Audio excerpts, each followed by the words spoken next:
Hello everyone, once again welcome to my Oet channel. So today's video is related to exam oriented students. So those who are going to attend exam, I hope this video will be helpful.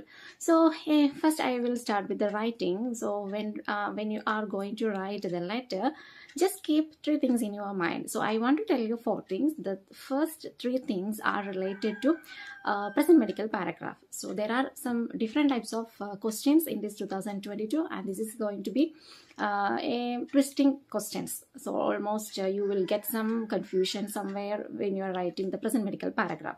One question, it is related to multiple cases. If you have multiple cases, like two cases, example like Parkinson disease and depression, so it is sometimes it may be related, sometimes these questions or conditions may be irrelated. Something it's happened before the admission, something may happen it's during the hospitalization, whatever. If you have two cases, not that two diagnoses, if you are to write it in introduction, keep it in your mind. Make two paragraph in present medical paragraph. That medical paragraph can be divided into two. In the first paragraph, you can mention about one disease condition and the cause, how it happened, and what is the management you have given, and what is the current situation. And next paragraph, you can write about the next condition. And in that second paragraph, at the end, you can just give a sum. What is the overall status of the patient? So like that, we can sum up in that situation. Another one, if you have known case, if you have known case letter and there are some old history they have given, and it's followed by home visit, so how we can write? Always in present medical paragraph, the first paragraph make some stories from the starting. When the condition has started, you can start from there. Then you can come to the second paragraph. In the second paragraph, you can just start with the home visit. So what you have to do in the end of the first present medical paragraph, you have to mention why this home visit has been arranged. And in the next paragraph, you can write all related to home visits. At the end of that paragraph, you can write what is the current status and why you are requesting the letter. It is like a simple sum up. So that is the second one. And another one more thing, it is related to urgent letter. So if you want to write urgent letter, always according to the updates, always start with the today's case. That means today what happened. So when you are writing today what happened, mostly it will be home visit. So you can just start with how the home visit, or for what the home visit has initiated under your nursing service. Then you can tell, that is only one sentence. Then you can continue with today's incident, what are the things that's happened.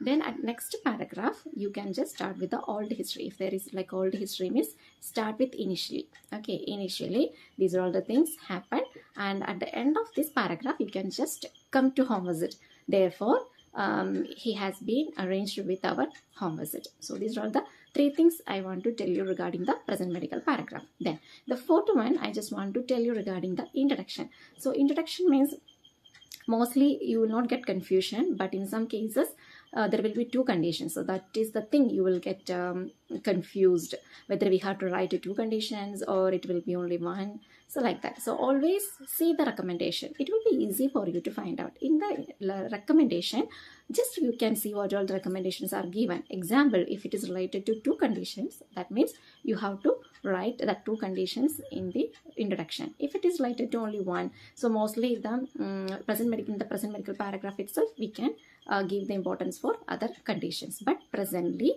currently, to what all the conditions are there for the patient, still we need some assistance. So according to that, try to make the introduction paragraph. So in introduction paragraph, don't write always the diagnosis. Sometimes diagnosis they will give and the surgery also. So no need to write the diagnosis. There you have to write the patient is recovering or recuperating from that surgical procedure. So always keep it in your mind. In the introduction, you are going to write recent present condition, not always the diagnosis. Sometimes it can be the diagnosis, but most of the time it will be like recuperating, recovering, or has been diagnosed, or sometime only you can use has and all.